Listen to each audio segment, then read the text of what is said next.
സമനിലയിലായിപ്പോയ നമ്മുടെ ഹെക്ടറും അജാക്സും തമ്മിലുള്ള യുദ്ധത്തിന് ശേഷം അടുത്ത ദിവസം വീണ്ടും യുദ്ധം ആരംഭിച്ചു.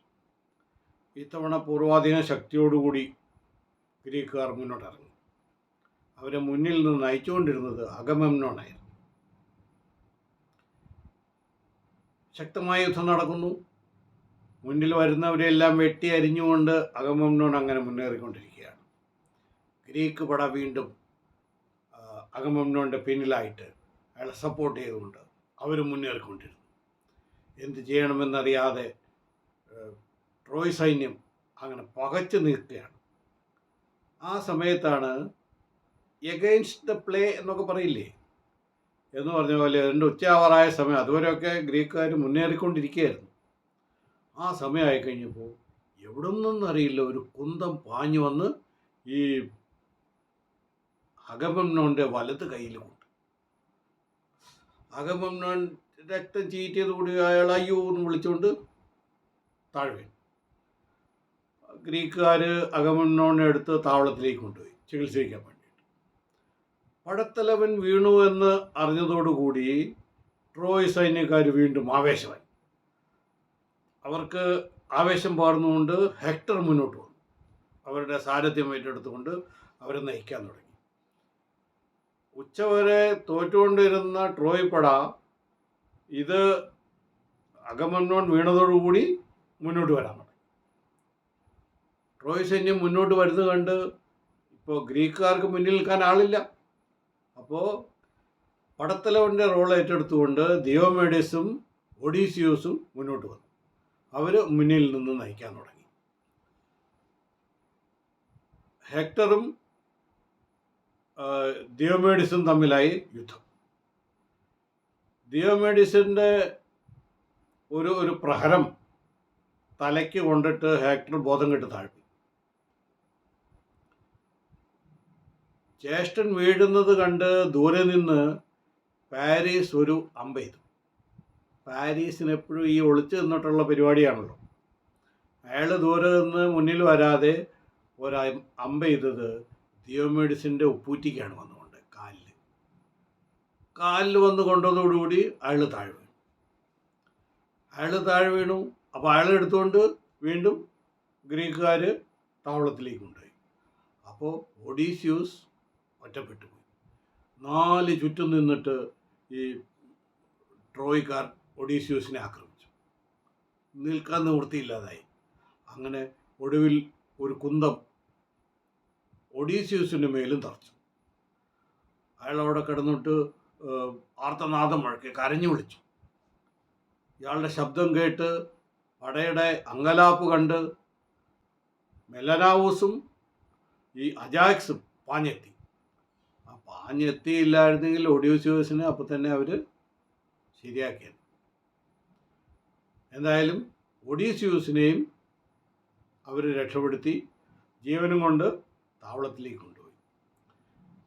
പടത്തലവന്മാർ ഓരോരുത്തരായിട്ട് ഇങ്ങനെ വീണ് ഗ്രീക്ക് പട എന്ത് ചെയ്യണമെന്നറിയാതെ ഇങ്ങനെ പിന്നോട്ട് വന്നുകൊണ്ടിരുന്നു. ഇതെല്ലാം തൻ്റെ കപ്പലിൻ്റെ മുകൾ തട്ടിലിരുന്ന് അക്കിലസ് കാണുന്നുണ്ടായിരുന്നു.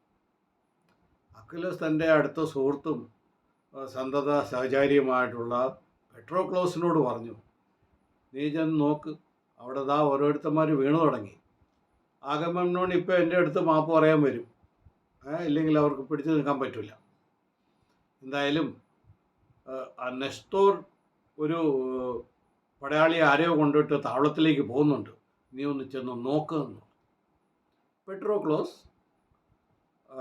ചെന്ന് അന്വേഷിക്കാനായിട്ട് താവളത്തിലെത്തി. അവിടെ നോക്കുമ്പോൾ നെസ്തോർ അവരുടെ വൈദ്യനായിട്ടുള്ള മെയിൻ ഭിഷഗ്വരൻ ഡോക്ടർ മാക്കിയാനെ എന്നാണ് അയാളുടെ പേര്. ഈ മാക്കിയോൻ്റെ മുറിവ് തുന്നിക്കെട്ടാനുള്ള പരിപാടിയാണ്. അമ്പ് തറച്ചിരിക്കുകയാണ്. പെട്രോക്ലോസിനെ കണ്ടതുകൂടി നെസ്തോറിന് ദേഷ്യവും സങ്കടവും എല്ലാം വന്നു. നെസ്തോർ പറഞ്ഞു, ഗ്രീക്കുകാർ ജയിച്ചാലെന്ത് തോറ്റാലെന്ത്, നിനക്കും നിൻ്റെ സ്നേഹത്തിനും ഒന്നും അറിയണ്ടല്ലോ. എനിക്ക് ആവുമായിരുന്നെങ്കിൽ ഞാൻ എൻ്റെ രാജ്യത്തിന് വേണ്ടി എന്തെങ്കിലും ചെയ്തേ. എനിക്ക് പ്രായമായി, എനിക്ക് യുദ്ധം ചെയ്യാൻ വയ്യാതായി. അതുകൊണ്ടാണ്. പെട്രോക്ലോസ് പറഞ്ഞു, ഞാൻ എന്ത് ചെയ്യാനാണ്? അപ്പോൾ നെസ്തോർ പറഞ്ഞു, നിനക്കറിയോ, നീയും നിൻ്റെ സ്നേഹിതനാ അക്കിലസും നിങ്ങളുടെ മെർമിഡന്മാരും ഇവർ മാത്രമേ പരിക്കില്ലാതായിട്ടുള്ളൂ. നീ എങ്ങനെയെങ്കിലും പറഞ്ഞ് ഈ അക്കിലസിനെ കൊണ്ട് യുദ്ധക്കളത്തിൽ ഇറക്കണം, ഇല്ലെങ്കിൽ ഗ്രീക്കുകാരുടെ കാര്യം വളരെ കഷ്ടമാണ്. അപ്പോൾ പെട്രോക്ലോസ് പറഞ്ഞു, ഞാൻ മുമ്പേ പറഞ്ഞു നോക്കിയതാണ്, പക്ഷേ അയാൾ ഇറങ്ങുന്നില്ല, എനിക്കതിൽ കൂടുതൽ ചെയ്യാൻ പറ്റുമോ? അപ്പോൾ പറഞ്ഞു, എന്നാൽ ഒരു കാര്യം ചെയ്യുക, നീ അക്കിലസിനോട് പറ അയാളുടെ പടച്ചട്ടയും ഹെൽമെറ്റും ഒക്കെ നിനക്ക് തരാൻ പറ, എന്നിട്ട് നീ ഇറങ്ങും. നിന്നെ ആ പടച്ചട്ടയും ഹെൽമെറ്റും ഒക്കെ ഇട്ട് നീ ഇറങ്ങിക്കഴിഞ്ഞാൽ നീ അക്കിലസ് ആണെന്ന് ധരിച്ച് ഗ്രീക്കുകാർക്ക് ധൈര്യവും ഉണ്ടാവും, അതേസമയം ട്രോയ്ക്കാരിൽ ഒരു പേടിയും ഉണ്ടാവും, നമുക്ക് എങ്ങനെയെങ്കിലും പിടിച്ചു നിൽക്കാം. ശരി, ഞാൻ ശ്രമിച്ചു നോക്കാമെന്ന് പറഞ്ഞിട്ട് ഈ പെട്രോക്ലോസ് തിരിച്ച് അക്കിലസിൻ്റെ അടുത്തെത്തി. അക്കിലസിനോട് പറഞ്ഞു, ഇങ്ങനെയൊക്കെയാണ് സ്ഥിതി, സംഗതി വളരെ മോശമായിക്കൊണ്ടിരിക്കുകയാണ്, ഗ്രീക്കുകാർ എന്തെങ്കിലും ചെയ്തില്ലെങ്കിൽ ഗ്രീക്കുകാരുടെ കാര്യം കട്ടപ്പോക. അക്കിലസ് പോകാൻ സമ്മതിച്ചില്ല. അയാൾ പറഞ്ഞു, ഞാൻ യുദ്ധത്തിന് ഇറങ്ങില്ല, അതിന് അയാൾ വന്ന് എൻ്റെ അടുത്ത് മാപ്പ് പറയണം, ഇല്ലെങ്കിൽ ഞാൻ ഇറങ്ങില്ല. അപ്പോൾ പെട്രോക്ലോസ് നിർബന്ധിച്ചു, എന്നാൽ ഒരു കാര്യം ചെയ്യും, താങ്കളുടെ പടച്ചട്ടയും ഹെൽമെറ്റും ഇതൊക്കെ എനിക്ക് താ, അതുകൊണ്ട് എന്നെ പോകാൻ അനുവദിക്കുക. കൂടുതൽ പെട്രോക്ലോസ് നിർബന്ധിച്ചു കഴിഞ്ഞപ്പോൾ അക്കിലസ് സമ്മതിച്ചു. തൻ്റെ പടച്ചട്ടയും ഹെൽമെറ്റും തൻ്റെ ആയുധങ്ങളും രഥവും എല്ലാം പെട്രോക്ലോസിന് കൊടുത്തു. എന്നിട്ട് പറഞ്ഞു, നീ യുദ്ധത്തിന് ഇറങ്ങി. അതുമാത്രമല്ല, തൻ്റെ ആൾക്കാർ മെർമിഡന്മാരോട് എല്ലാവരോടും പറഞ്ഞു, നിങ്ങൾ പെട്രോക്ലോസിൻ്റെ കൂടെ പോയിട്ട് യുദ്ധം ചെയ്തോളൂ എന്ന് പറഞ്ഞു. പെട്രോക്ലോസ് തൻ്റെ അനുയായികൾ, അതായത് മെർമിഡന്മാരോടും ചേർന്നിട്ട് യുദ്ധത്തിനായിട്ട് കളത്തിലേക്ക് ഇറങ്ങി. പെട്രോക്ലോസ് ഇറങ്ങിയിട്ട് എന്താണ് സംഭവിക്കുന്നത്, അത് അടുത്ത തവണ പറയാം. നമസ്കാരം.